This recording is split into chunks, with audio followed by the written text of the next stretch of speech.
रविवार का व्रत सूर्य देव को समर्पित होता है। इस व्रत को करने से व्यक्ति के जीवन में सुख, समृद्धि, स्वास्थ्य लाभ और मान सम्मान की प्राप्ति होती है।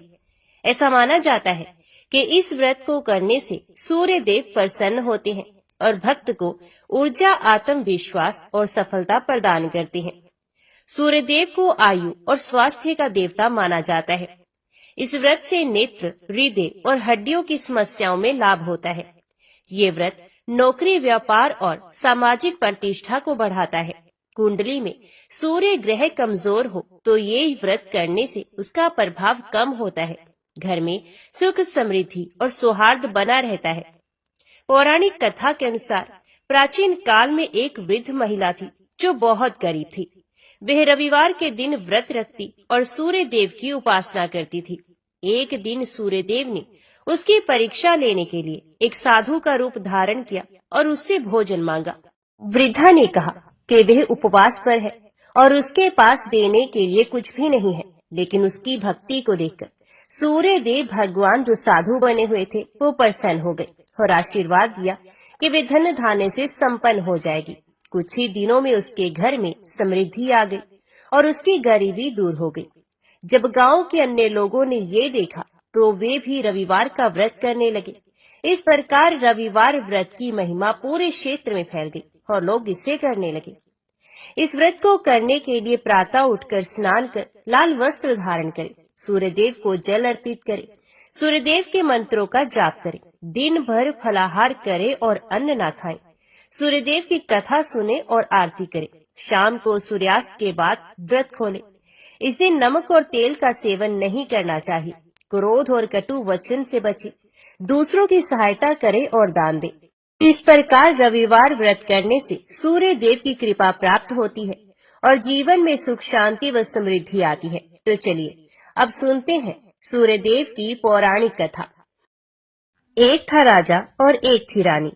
उनके पास सिपाही, घोड़े, दास दासियां, धन दौलत सब कुछ था, सिर्फ उन्हें संतान नहीं थी।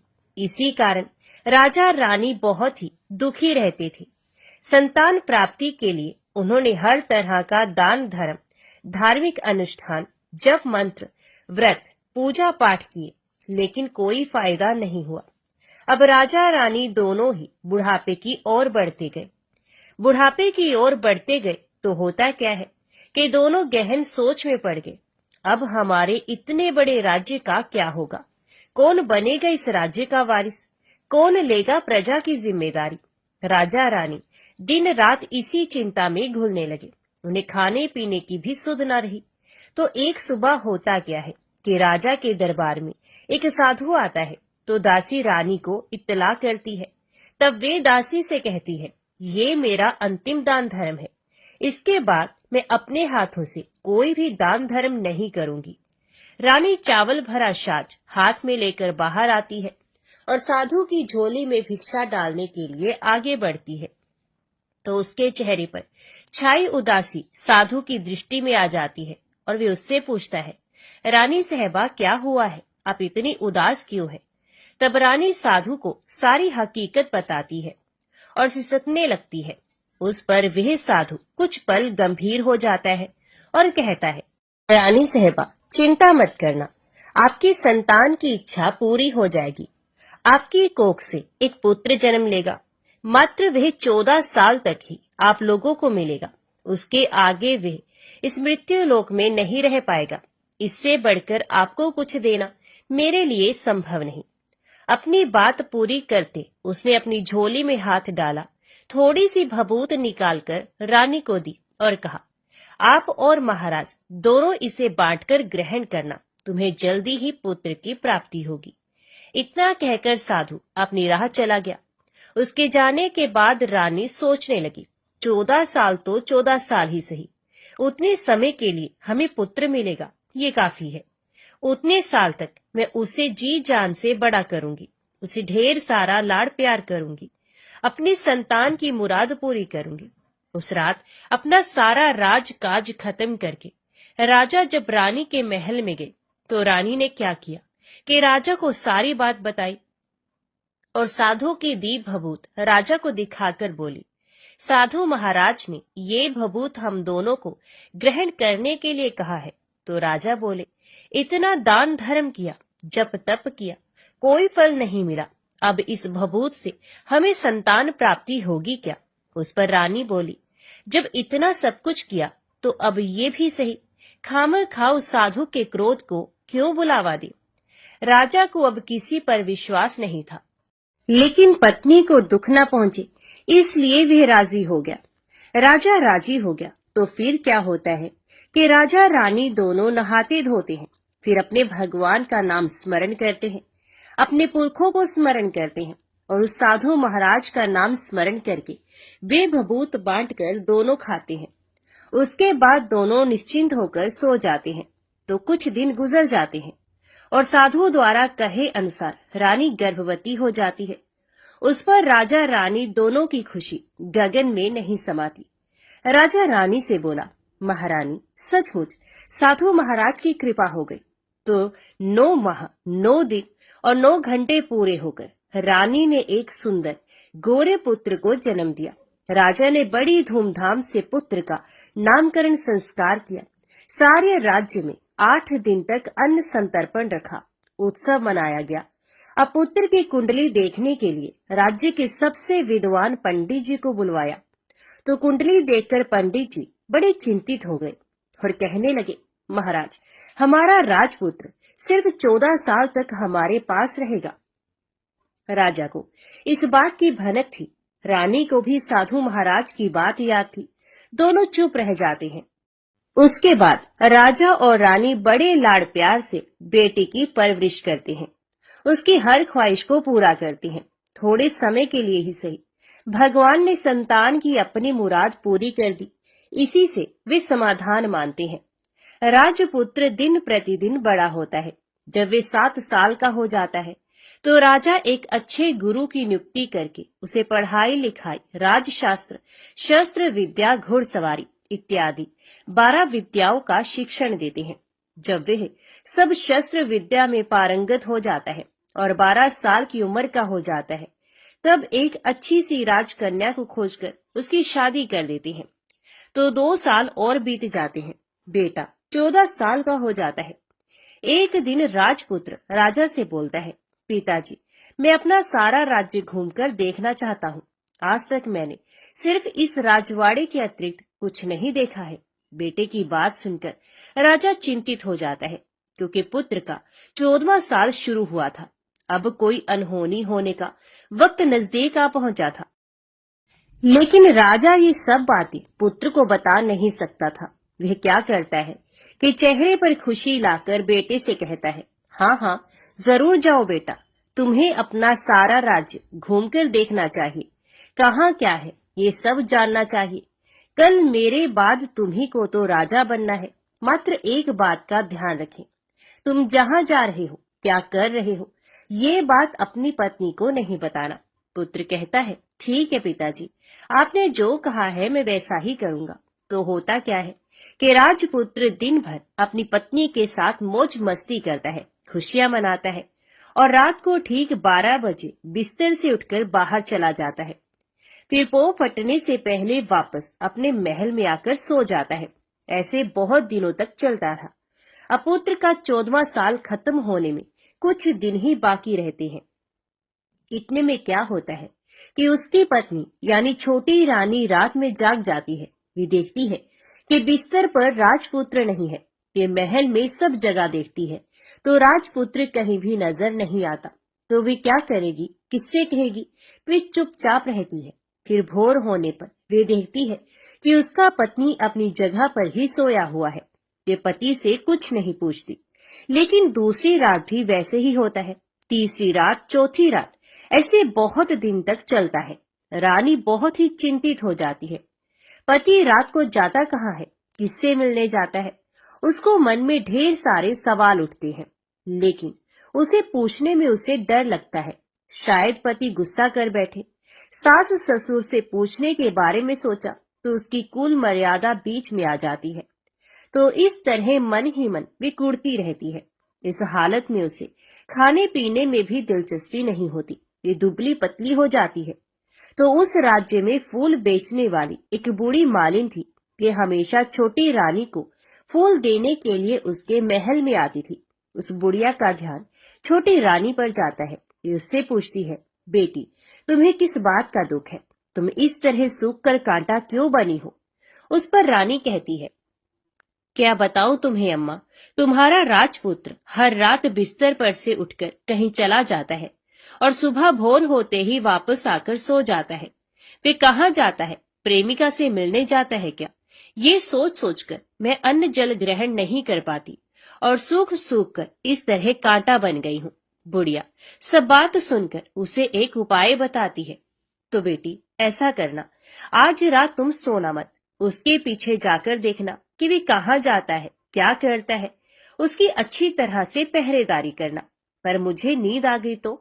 तुम्हें नींद ना आए इसलिए एक काम करना, अपने बाएं हाथ की उंगली में एक जख्म करना, उस पर थोड़ी सी मिर्च छिड़कना। उससे तुम्हें बड़ी जलन होगी और उस पीड़ा से तुम्हें रात भर नींद भी नहीं आएगी। रानी बुढ़िया के कहे अनुसार ही करती है। उंगली की जलन से उसे बड़ी देर तक नींद नहीं आती, लेकिन बाद में वे सो जाती है। दूसरे दिन सुबह बुढ़िया फूल लेकर उसके महल में पहुंचती है और पूछती है, क्या हुआ बेटी, देख पाई क्या पति कहाँ जाता है? रानी कहती है, नहीं अम्मा, पहले कुछ समय जलन के कारण मुझे नींद नहीं आई, पर कुछ देर के पश्चात मैं तो सो गई। बुढ़िया कहती है, कोई बात नहीं, आज तुम उंगली पर पहले से थोड़ा बड़ा जख्म करना और ज्यादा मिर्च लगाना। तो रानी वैसे ही करती है, परंतु वे सिर्फ पति के बिस्तर से उठकर बाहर निकलते वक्त तक जाग पाई। वे उसके पीछे नहीं जा सकी क्योंकि उसकी आंखें उस समय तक मुंद गई थी। दूसरे दिन सुबह बुढ़िया फिर आती है तो उसने पूछने से पहले ही रानी रोकर कहती है, अम्मा, मैं आज भी उनकी पहरेदारी ठीक तरह से नहीं कर पाई। बुढ़िया कहती है, रोना नहीं बेटी, सब कुछ ठीक हो जाएगा। तुम आज रात जख्म और बड़ा करना और उस पर ज्यादा मिर्च लगाना, और एक काम करना, वे जब जाने के लिए निकलता है तो उसका रास्ता रोकना। बुढ़िया ने जैसा बताया रानी वैसा ही करती है। आज रात उसे नींद नहीं आती। पति रात 12 बजे बिस्तर से उठकर जब महल से निकलने के लिए चलने लगता है तो वह बुढ़िया ने जैसे बताया वैसे ही करती है। दौड़कर जाकर पति का रास्ता रोकती है और कहती है, कहाँ जा रहे हो, किससे मिलने जा रहे हो, मुझे सब बताओ।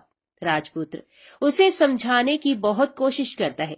देखो, अगर मैंने तुम्हें वह बताया तो मैं तुम्हें दोबारा नहीं मिल पाऊंगा। कोई बात नहीं, ना मिल पाओ, लेकिन आप रात के समय कहाँ जाते हो ये मुझे पहले बता दीजिए। राजपुत्र निरुपाय हो जाता है। पत्नी की जिद के आगे उसकी एक नहीं चल पाती। ठीक उसी समय उसका 14वां साल खत्म होकर 15वां साल लगने वाला था। जो होता है वो हो जाने दो, वे सोचता है, और कुछ चावल मंत्रों से सिद्ध करके पत्नी को देकर कहता है, इन चावलों के दानों को दोनों हाथों की मुट्ठी में पकड़ना। पहले दाएं हाथ में पकड़े चावल मेरे ऊपर फेंकना, मैं कौन हूँ तुम्हें पता चल जाएगा। बाद में बाएं हाथ में पकड़े चावल मेरे ऊपर फेंकना, मैं जैसा था तुम्हें मिल जाऊंगा। लेकिन यदि तुम बाएं हाथ के चावल मेरे ऊपर फेंकना भूल गई तो मैं तुम्हें कभी नहीं मिल पाऊंगा। रानी ने कहा, नहीं भूलूंगी। रानी बड़े आत्मविश्वास के साथ कहकर दाएं हाथ में पकड़े चावल पति के ऊपर फेंक देती है तो राजपुत्र एकदम एक विशाल घोड़ा बन जाता है। एकदम उम्दा, सफेद, गर्दन पर लंबी अयाल। देखते ही देखते वे तेजी से दौड़ने लगता है। रानी उस घोड़े को एकदम भौचक्की होकर देखने लगती है और पति ने बाएं हाथ के चावल फेंकने की जो बात कही थी वे भूल जाती है। उसकी आंखों के सामने घोड़ा महल से बाहर निकलकर चला जाता है। घोड़ा जो महल से बाहर जाता है तो वापस नहीं आता। अब रानी को बड़ा पश्चाताप होता है। वे स्वयं को कोसने लगती है, लेकिन अब उसका कोई फायदा नहीं होने वाला था। राजपुत्र अब वापस नहीं आने वाला था। सुबह होते ही महाराजा महारानी को सब बात पता चलती है। उन्हें बहुत दुख होता है। वे बिस्तर पकड़ते हैं और राह देखते हैं कि एक दिन उनका बेटा वापस आ जाए। इस तरह 1 महीना गुजर जाता है, 2 महीने गुजरते हैं, 3 महीने गुजर जाते हैं, आखिर 6 महीने पूरे होते हैं। राजपुत्र का कोई अता पता नहीं लगता। प्रधान राजपुत्र को ढूंढने के लिए राज्य के गांव-गांव सिपाही भेजता है, लेकिन उन्हें कोई सफलता नहीं मिलती। इधर रानी अपनी हठ के कारण पति गायब हो गया, ये सोचकर स्वयं को मन ही मन कोसती है और प्रण लेती है कि कुछ भी करके पति को ढूंढ के लाएगी और उसे वापस घर लेकर आएगी। एक दिन वे सुबह उठकर सास ससुर के महल में जाती है और कहती है कि मैं अपने पति की खोज में जा रही हूँ। महाराजा महारानी को और क्या चाहिए था, कुछ भी करके उनको बेटा उन्हें वापस मिलना चाहिए था। वे बहू को जाने की अनुमति देकर कहने लगे, बेटी तुम्हें जो चाहे वो करो, जहाँ जाना है वहाँ जाओ, लेकिन हमारे बेटे को वापस लेकर आओ, भगवान तुम्हें कामयाबी दे। अब रानी क्या करती है कि अपना शाही वेश बदलकर एक सेठानी बन जाती है। कुछ दास दासियों को, कुछ नौकरों को साथ में लिया, कुछ सामान साथ लिया और राज्य की सीमा पर जाकर वहां एक भोजनालय खोल दिया। वहां आने वाले सब यात्रियों को खाना मुफ्त में देने लगी। मात्र एक शर्त रखी कि खाने वाले को उसकी देखी कोई अजीब चीज उसकी मालकिन को यानी राजकन्या को बतानी पड़ेगी। तो वहां आने वाला हर नागरिक अपनी तरफ से मैंने ये देखा, मैंने वह देखा, ये कहकर वहां से मुफ्त खाना खाकर जाता था। परंतु रानी को जो बात चाहिए थी वे अब तक नहीं मिली थी। ऐसे ही कुछ दिन और बीत गए। तो इधर क्या होता है कि रानी के महल फूल लेकर जाने वाली बुढ़िया के एक बेटा और बहू थे। उनका एक छोटा बेटा था, यानी बुढ़िया का एक पोता था। तो बेटा और बहू सुबह काम के लिए निकलते थे, तो पोते को संभालने की जिम्मेदारी बुढ़िया पर रहती थी। बुढ़िया दिन भर पोते को संभालती थी। एक दिन होता क्या है कि बुढ़िया को पान खाने की आदत थी, तो पान लगाने के लिए चूना चाहिए था। वे उसे तैयार करने के लिए सीपियां लेकर आई। इन सीपियों को भूनने के लिए गोबर के कंडे चाहिए थे। कंडे इकट्ठा करने के लिए वे बांस की टोकरी लेकर चरवाहे के मैदान में गई। वहां बहुत सारे कंडे थे। उन्हें जमा करते करते उसे घर आने में अंधेरा हो गया। इस ओर शाम होते ही काम से वापस बेटा बहू घर पहुंचे तो देखा कि बच्चा घर पर अकेला है और रो रहा है। वे दोनों गुस्से से लाल पीले हो गए। इतने में बुढ़िया घर आ गई। बेटा ने पूछा, पोते को घर अकेला छोड़कर कहाँ गई थी? बुढ़िया बताने लगी कि मैं गोबर के कंडे इकट्ठे करने गई थी। इस पर बेटा बोला, दोबारा बच्चे को अकेला घर पर छोड़कर यदि कहीं गई तो मैं तुम्हें बहुत पीटूंगा। बुढ़िया कहने लगी, नहीं बेटा, फिर कभी ऐसा नहीं करूंगी। लेकिन दूसरे ही दिन बुढ़िया ये बात फिर से भूल गई और फिर चरवाहे के मैदान पर कंडे इकट्ठा करने चली गई। शाम को जब बेटा बहू काम से वापस लौटे तो देखती हैं कि बच्चा घर पर अकेला है और रो रहा है। अब उसके बेटे की सहन शक्ति खत्म होने लगी और बुढ़िया के वापस आने पर उसे घर से निकाल दिया। बुढ़िया रात भर घर के बाहर अंधेरे में बैठी रही और सुबह होते ही हाथ में टोकरी लेकर कंडे इकट्ठा करने के लिए निकल गई। उस दिन उस पर कंडे इकट्ठे करने का मानो पागलपन सवार था। कंडे इकट्ठे करते करते कब अंधेरा छा गया उसे मालूम ही नहीं चला। उसे जब ध्यान आया तो गांव का रास्ता भी ठीक तरह से दिखाई नहीं दे रहा था। वे अंधेरे में आंखें फाड़कर देखती देखती किसी तरह आगे निकल पड़ी। तो होता क्या है कि एक कपिला गाय छन छन की आवाज करती, गले की घंटी बजाती ठुमक कर उस मैदान पर गई। उसे देखकर बुढ़िया सोचने लगी कि इस गाय के पीछे पीछे जाऊंगी तो गांव तक पहुंच जाऊंगी। तब बुढ़िया उसके पीछे पीछे जाने लगी। वे गाय क्या करती है कि उस मैदान से लेकर एक एक करके 6 मैदान पार करती है। आखिर में वे 7वें मैदान तक पहुंचती है। तो वहां क्या होता है कि उस मैदान पर एक बड़ा सा पत्थर है। गाय जाकर उस पत्थर को अपना सींग मारती है। सींग मारा तो वे पत्थर दूर हट गया और पाताल में नीचे जाने की सीढ़ियां दिखाई देने लगी। तब वे गाय उन सीढ़ियों से नीचे जाने लगी। बुढ़िया वे सब देखती रही और झट जाकर गाय की पूंछ को पकड़ लिया। पूंछ पकड़कर वे गाय के साथ नीचे पाताल में पहुंच गए। पाताल में पहुंचते ही तुरंत गाय की पूंछ छोड़ दी और इधर उधर देखने लगी।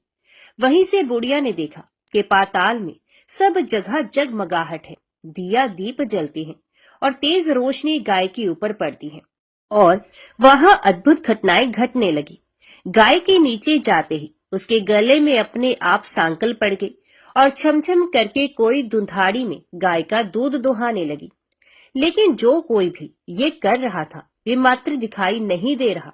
बुढ़िया बहुत घबरा गई, कहाँ आकर फंस गई वे सोचने लगी और यहाँ वहां छिपने के लिए जगह ढूंढने लगी। लेकिन उसे कहीं भी जगह नहीं मिली, हर जगह उजाला ही उजाला था। तो भी यूं एक कोने में खड़ी रह गई और जो कुछ सामने हो रहा था उसे चुपचाप देखने लगी। कुछ पल के बाद वहां झट से एक उम्दा सफेद घोड़ा आया। वहां 2 कुंड थे, उसमें से एक कुंड में उस घोड़े ने छलांग लगाई और ऊपर आ गया। अब उसे राजपुत्र का रूप प्राप्त हो गया। राजपुत्र बनने के बाद उसने दूसरे कुंड के पानी में स्नान किया। वहां रखे गए नए कपड़े पहने। नजदीक ही एक सुंदर पलंग था, उस पर आकर वे बैठ गया। उसके सामने अपने आप 5 पकवानों की थाली आ गई। दूध की एक प्याली आ गई, पान सुपारी आ गई। उसके सामने एक दिया जलता रहा। राजपुत्र ने खाना खाया, दूध पिया, पान सुपारी खाया और बिस्तर पर लेट जाने से पहले सूर्यदेव का स्मरण करके सामने जलते दिए से पूछा, दिए दिए दीपंकर, मेरे माता पिता क्या कर रहे हैं? दिया बताने लगा, बेटे के शोक में डूबे हैं। राजपुत्र ने पूछा, राज्य कौन संभाल रहा है? तो दिया बोला, राज्य प्रधान संभालता है। राजपुत्र ने पूछा, मेरी पत्नी क्या करती है? तो दिए ने कहा, उसने चौराहे पर भोजनालय शुरू किया है और आते जाते लोगों से वे नई खबर के बारे में पूछती है। दिए के ये कहते ही राजपुत्र कहते हैं, ठीक है। उसके बाद वे सो गया। बुढ़िया कोने में खड़ी रहकर ये सब देखती रही। ऐसी अद्भुत घटना उसने जिंदगी में पहली बार देखी थी। उसे अंदर ही अंदर चुलबुलाहट होने लगी। वे अपनी भूख प्यास भूल गई और आगे क्या होता है कि वे बेचैनी से सब कुछ देखने लगती है। लेकिन उसके बाद और कुछ घटनाएं नहीं घटती। रात गुजर गई और सुबह हो गई। सुबह होने पर पलंग पर सोया राजपुत्र उठा और फिर से पहले वाले कुंड में छलांग लगाई। तो अब वे फिर से घोड़ा बनकर कुंड से बाहर आ गया। बाहर आते ही वे तेजी से उस पाताल नगरी से बाहर निकल गया। लेकिन वे कहाँ गया, बुढ़िया को कुछ पता नहीं चला। उसके बाद पिछली रात की तरह कोई उस गाय का छमछम करके दूध दोहने लगा। जैसे ही दूध दोहाना खत्म हुआ, उसके गले की सांकल अपने आप खुल गई और वह गाय तेजी से ऊपर जाने वाली सीढ़ियों की ओर भागने लगी। गाय को दौड़ते देखकर बुढ़िया सोचने लगी, अब गाय के साथ यहाँ से ऊपर जाना ही समझदारी है, नहीं तो कोई मुसीबत आकर मेरे ऊपर टपक जाएगी। झट से उसने गाय की पूंछ पकड़ ली और गाय के साथ ऊपर आ गई। गाय जब ऊपर मैदान में पहुंची तो सुरंग का रास्ता अपने आप बंद हो गया और उसके मुंह पर एक बड़ा सा पत्थर पूर्वत खड़ा हो गया। ऊपर आकर वह गाय जंगल की ओर निकल गई तो इधर बुढ़िया एकदम बावली सी गई। उसने पाताल नगरी में जो कुछ देखा वे जल्द से जल्द किसी को बताने के लिए उतावली हो उठी। उसे एकदम याद आया कि नगर की सीमा पर कोई औरत भोजनालय चलाती है और नई बात बताने वाले को अच्छा खाना पीना मुफ्त में देती है। और वे सोचने लगी, क्यों ना मैं ये बात उस औरत को जाकर बताऊं। यदि उसे ये बात पसंद आ गई तो बाकी जीवन खाने पीने की झंझट से मुक्ति मिलेगी। बुढ़िया ने मन में तय किया और तुरंत उस भोजनालय के द्वार पर टंगे नगाड़े के सामने खड़ी हो गई और जोर जोर से नगाड़ा बजाना शुरू कर दिया। नगाड़े का इस तरह शोर सुनकर मालकिन यानी कि छोटी रानी मन में प्रसन्न हो जाती है कि शायद कोई बड़ी बात लेकर यहाँ आया है। रानी सिपाहियों को आदेश देती है, जाइए और जो कोई आया है उसकी अच्छी खातिरदारी कीजिए। आदेश पाते ही सिपाही नीचे दौड़ गए तो एक बुढ़िया नगाड़ा बजा रही थी। उन्होंने पूछा, क्यों री बुढ़िया, क्या हुआ, क्यों नगाड़ा बजा रही हो? तो बुढ़िया बोली, कुछ नहीं बेटा, यहाँ खाना मिलता है ना, इसलिए आई हूँ। खाना चाहिए, मिलेगा, लेकिन तुझे कोई बात बतानी पड़ेगी। हाँ बताऊंगी, एक बात मालूम है मुझे। इस पर सिपाही उसे अंदर लेकर आए। उनको मालकिन का आदेश था कि जो कोई बूढ़ा बुजुर्ग वहां आए उनके साथ अच्छी तरह पेश आना, उनका अच्छा आदर सत्कार करना। तो सिपाही ने उस बुढ़िया का भरपूर आदर आतिथ्य किया। उसे बड़ी सी थाली भरकर व्यंजन परोसते हैं। बुढ़िया कुछ दिनों से भूखी थी, ये खाने पर टूट पड़ी। खाना खाने के बाद सिपाही ने उसे नई साड़ी पहनने को दी। उसके बाद उसे लेकर रानी के पास आए। बुढ़िया और रानी ने तुरंत एक दूसरे को पहचान लिया। बुढ़िया बोली, बेटी तुम, और रानी बोली, अम्मा तुम। बड़ी देर तक दोनों भांति भांति की बातें करती रही। आखिर कुंवरनी बुढ़िया से कहने लगी, अम्मा अब बताओ तुमने क्या नई बात देखी है? नई बात? मैंने कोई नई बात नहीं देखी है। वे तो मेरे पास तुम्हें देने के लिए खाने के पैसे नहीं थे, इसलिए मैंने झूठ कहा और नगाड़ा बजाया। रानी ने कहा, अम्मा घबराना नहीं, मैं किसी को तुम्हारा नाम नहीं बताऊंगी। फिर भी बुढ़िया मैंने क्या देखा, कब देखा करके आनाकानी करने लगी। इस पर रानी ने उससे कहा, देखो अम्मा, यदि तुमने मुझे वह नई बात बताई तो जिंदगी भर मैं तुम्हारी देखभाल करूंगी, तुम्हें रानी माता की तरह रखूंगी। अब बुढ़िया बताने को तैयार हो गई। उसने जो कुछ उस चारगाह वाले मैदान पर देखा था वे सब कुछ रानी को बता दिया। बुढ़िया की ये बातें सुनकर रानी को यकीन हो गया कि वह राजपुत्र उसी का पति है। वे तुरंत बुढ़िया से कहने लगी, अम्मा मुझे उस जगह पर ले चलो। नहीं बेटी, वे पाताल राज्य है, सांप है। यदि किसी ने तुम्हें देख लिया तो तुम्हारी जान खतरे में पड़ सकती है। लेकिन रानी उसकी एक भी नहीं सुनती, उसे उस जगह ले जाने के लिए हठ करने लगती है। आखिर में बुढ़िया ने उसका कहना मान लिया और कहने लगी, ठीक है, मैं तुम्हें वहां लेकर चलती हूँ, पर आज नहीं कल। वहां जाना है तो शाम को ही जाना होगा। तो दूसरे दिन दोपहर को रानी बुढ़िया के साथ उस मैदान पर गई और एक जगह छुपकर गाय के आने की राह देखने लगी। दिन ढलते ही अंधेरा घेरने लग गया और गाय हमेशा की तरह वहां आ गई। मैदान के उस कोने में जाकर उसने पत्थर पर सींग मारा तो झट से पत्थर हटकर वहां सुरंग में जाने का रास्ता खुल गया। गाय उस रास्ते से नीचे उतरने लगी तो बुढ़िया रानी से कहने लगी, जल्दी आगे बढ़ो बेटिया, हम गाय की पूंछ पकड़कर नीचे उतरेंगे। तो दोनों गाय की पूंछ पकड़कर नीचे उतर गई। बुढ़िया पहले जिस कोने में छिपी थी उस कोने में छिप गई। अब नीचे सब कुछ पहले जैसा घटित हो रहा था। गाय के गले में अपने आप सांकल पड़ गई। कोई अदृश्य रूप से उसका दूध दोहने लगा। एक सफेद उम्दा घोड़े ने आकर एक कुंड में छलांग लगाई तो राजपुत्र के रूप में ऊपर आया। ये राजपुत्र दूसरे कुंड में नहाने लगा। बाद में उसके सामने खाने की थाली आ गई, दूध की प्याली आ गई, पान बीड़ा आ गया। राजपुत्र सब ग्रहण करके सोने के लिए पलंग पर गया तो सोने से पहले सूर्यदेव का स्मरण करके वे दिए से पूछने लगा, दिए दिए दीपंकर, मेरे माता पिता क्या कर रहे हैं? तो दिया कुछ जवाब नहीं देता बल्कि वे बुझने लगता है। तब राजपुत्र को कुछ अघटित हुआ है इसका संदेह हो गया है। वे उदास हो गया है और जो कुछ हुआ है वे हो जाने दो, ऐसा सोचकर सोने के लिए बिस्तर पर लेट गया। अब रानी का संयम छूट गया। वे दौड़कर पति के पास गई और उसके पैर पकड़ने के लिए आगे बढ़ने लगी। राजपुत्र तुरंत ही पत्नी को पहचान गया और वे झट से पीछे हट गया और चिल्लाने लगा, नहीं नहीं, मुझे मत छूना, सर्वनाश हो जाएगा। रानी दोनों हाथ जोड़कर पति से अपनी भूल स्वीकार करने लगी, स्वामी मुझसे भूल हो गई, मुझे आपसे नहीं पूछना चाहिए था कि आप रात को कहाँ जाते हो। मैं अपनी भूल स्वीकार करती हूँ, मुझे मेरी भूल की सजा मिल गई है। अब आप घर चले। आपके वियोग में आपके माता पिता ने बिस्तर पकड़ लिया है, आपकी प्रजा भी बहुत दुखी है। उस पर राजपुत्र कहने लगा, वही तो, एक बार तुम गलती कर बैठी हो, अब दोबारा मत करना, नहीं तो अब मैं तुम्हें जो दिख रहा हूँ वे भी नहीं दिखूंगा। रानी अब विलाप करने लगी, जोर जोर से जमीन पर सर पटकने लगी। राजपुत्र के मन में उसके प्रति दया उत्पन्न हो गई और वे उससे कहने लगा, यदि तुम मुझे पाना चाहती हो तो तुम्हें एक काम करना होगा। काम कठिन है लेकिन वे तुम्हें अकेला करना होगा। कहो स्वामी, कितना भी कठिन काम हो मैं वे पूर्ण करूंगी। तो रानी कहने लगी। इस पर राजपुत्र ने उसे बताया, इस पाताल से ऊपर जाते ही तुम्हें एक घना जंगल नजर आएगा। ऐसे 6 जंगल पार करने के पश्चात 7वां जंगल मिलेगा। वे जंगल सबसे घना है। उस जंगल में बीचों बीच एक पीपल का पेड़ है। उसके आसपास की जगह पत्ते, फंदे, जटाएं, कांटे इत्यादि से ढक चुकी है। वहां बाघ, शेर, भालू, सांप सभी धमा चौकड़ी बैठती है। तुम्हें उन सबको भगाकर वे जगह साफ करनी है। उसकी गोबर से लिताई करके पवित्र बनाना है, रंगोली से सजाना है। उसके बाद वहां धूप, कपूर, अगरबत्ती जलानी है।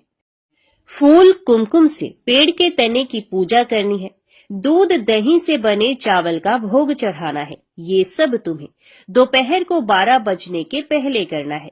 12 बजने के समय तुम्हें उस जगह पर बैठकर सूर्य भगवान का ध्यान करना है। ठीक 12 बजे सूर्य भगवान का रथ वहां उतरेगा। वे सब देखकर खुश हो जाएंगे और कहेंगे, जिस किसी ने ये सब किया है उसे मैं मनचाहा फल दूंगा। तो तुम सामने जाकर उसके रथ का दाहिना घोड़ा मांगना, मैं तुम्हें मिल जाऊंगा। इतनी बात कहकर राजपुत्र अपने पलंग पर सो गया और छोटी रानी भोर होने की राह देखने लगी। भोर होते ही वे बुढ़िया के साथ गाय की पूंछ पकड़कर ऊपर आ गई। ऊपर आने के बाद वे बुढ़िया से कहने लगी, अम्मा, अब मैं अकेले ही आगे जाऊंगी, तुम भोजनालय वापस जाओ। वह जंगल में जाकर राजपुत्र की बताई जगह ढूंढने लगी और स्वयं आरी से वह जगह साफ कर दी। बाद में राजपुत्र ने जैसे बताया वैसे लिपाई पोताई करके वापस आ गई। दूसरे दिन पो फटने से पहले उठी और जंगल में उस जगह पहुंची। वहां जाकर इत्र गुलाब का पानी छिड़कर वे जगह सुगंधित की, धूप अगरबत्ती जलाकर उसे पवित्र किया और पूजा की। सब सामग्री वहां तैयार रखकर सूर्य भगवान का ध्यान करने बैठ गई। जैसा कि पति ने बताया था, दोपहर को ठीक 12 बजे सूर्य भगवान का रथ उस पीपल के पेड़ पर आकर रुका है। सूर्य भगवान ने जब रथ से नीचे देखा तो सुगंधित वातावरण देखकर वे बहुत प्रसन्न हुए। फिर वे बोले, जिस किसी ने ये काम किया है वे यहाँ आकर आज मुझसे कुछ भी मांगे, मैं उसे दे दूंगा। रानी ने जब ये शब्द सुने तो बिना समय गवाए दौड़कर उनके सामने आ गई और उनको साष्टांग नमस्कार करके बोली, हे भगवान, वे मैं ही हूँ, मैंने ही जगह साफ की है। अच्छा, तो तुम्हें जो चाहिए वे मांगो। तो रानी बोली, भगवान, मुझे आपके रथ का दाहिना घोड़ा चाहिए। तो सूर्य भगवान बोले, नहीं नहीं, मैं तुम्हें और कुछ भी दे सकता हूँ, लेकिन ये घोड़ा नहीं दे सकता। मेरे रथ के 12 घोड़े हैं, तुम चाहो तो कोई और घोड़ा मांग लो, लेकिन ये दाहिना घोड़ा नहीं, वे मैं नहीं दे सकता। छोटी रानी ने एक नहीं सुनी। वे सूर्य देव से एक ही बात कह रही थी, वही दाहिना घोड़ा दे दीजिए, नहीं तो मैं आपके पैरों में गिरकर अपनी जान दे दूंगी। अब सूर्य देव धर्म संकट में पड़ गए। उन्होंने वचन दे दिया था, अब अपने वचन से पलट भी नहीं सकते थे। ठीक है, दे दिया तुम्हें घोड़ा, सूर्यदेव ने कहा। फिर एक बात और भी कही, देखो, मैंने तुम्हें घोड़ा तो दिया है, लेकिन वे तुम्हें यहाँ नहीं मिलेगा, तुम्हें उसे पाताल में जाकर लाना होगा। रानी बोली, पाताल में ही क्या भगवान, मैं उन्हें पाने के लिए कहीं भी जा सकती हूँ। रानी को वचन देकर सूर्यदेव अपने मार्ग पर चले गए और इधर रानी जंगल से अपने भोजनालय में आ गई। फिर वह बुढ़िया को लेकर उस मैदान पर आ गई। जल्दी ही शाम हो गई। शाम होते ही वहां वे गाय आ गई और उसे सींग मारकर सुरंग का पत्थर हटा दिया तथा नीचे उतरने लगी। रानी और बुढ़िया जल्दी जल्दी उसकी पूंछ पकड़कर नीचे उतरी। नीचे पाताल में सब घटनाएं पहले की तरह ही घटने लगी। घोड़े का एक कुंड में नहाकर राजपुत्र बन जाना, नहा धोकर पलंग पर जाकर बैठना, तो उसे खाने की थाली, दूध की प्याली आना, पान बीड़ा आना। लेकिन आज एक बात नहीं घटी। आज 2-2 थाली, 2-2 दूध की प्याली, 2-2 पान बीड़े उसके सामने आए। ये कुछ नहीं बोला। अपने हिस्से की थाली खाकर, दूध पीकर और पान बीड़ा चबाकर वे सोने चला गया और हमेशा की तरह दिए से पूछने लगा, दिए दिए दीपंकर, मेरे माता पिता क्या करते हैं? दिए ने बताया, वे दोनों तुम्हारे शोक में मरने की स्थिति में पहुंच गए हैं। ऐसा झट से उसकी आंखों में आंसू टपकने लगे। फिर वे पूछने लगा, दिए दिए दीपंकर, मेरा राज्य कौन चला रहा है? दिए ने कहा, तुम्हारा राज्य प्रधान चला रहा है और वे सब कुछ हड़प कर चुका है। वे प्रजा पर बहुत अत्याचार कर रहा है। सुनकर राजपुत्र को बहुत गुस्सा आया। वे गुस्से से अपनी मुट्ठी भींचने लगा। अब वे पूछने लगा, दिए दिए दीपंकर, मेरी पत्नी क्या कर रही है? तब दिया कुछ ना बोला और चुप रहा। अब रानी का स्वयं जवाब दे गया। वे दौड़कर पति के गले लगे। राजपुत्र कहने लगा, अब मैं तुम्हें मिल गया। रानी ने कहा, सच कहते हो, अब आप फिर से घोड़ा तो नहीं बनोगे ना? राजकुमार ने कहा, नहीं, दोबारा घोड़ा नहीं बनूंगा। तुमने जो इतने सारे कष्ट उठाए हैं मुझे पाने के लिए, इसलिए सूर्य देव ने मुझे सदा के लिए घोड़े के जन्म से मुक्त कर दिया है। राजपुत्र ने बड़े प्यार से कहा और उसे गले लगा लिया।